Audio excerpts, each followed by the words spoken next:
Halloween party ginpatigayon sa Isla sang Boracay kagabi ini kag iban pa ang igadulong sa ato ni John Sala live. John, kamusta ang Boracay?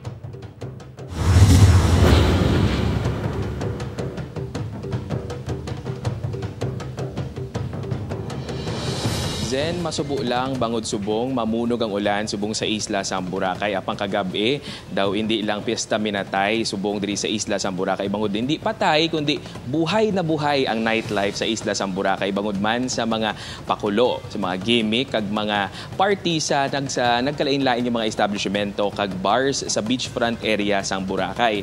May ara sang nagpatigayon sa Halloween costume party. Kag syempre, may ara man sa may mga banda nga naglingaw sa mga bisita sang tagsa ka-establishmento. May araman gani isang daw kasubong nga bandang ati-atihan nga naglibot sa beachfront area sa Boracay nga naghatagid sang kasadya sa mga residente kag sa mga turista nga nagpili nga diri sa Isla sang Boracay mag-long weekend.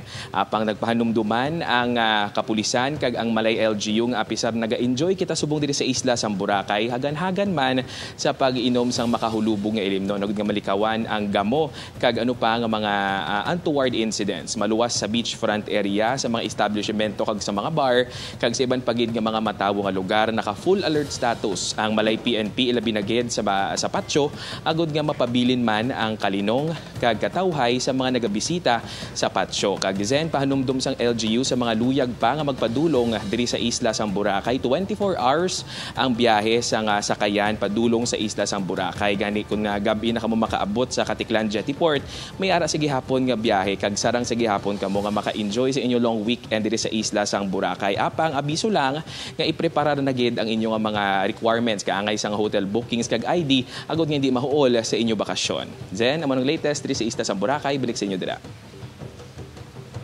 Madamong salamat, John Sala.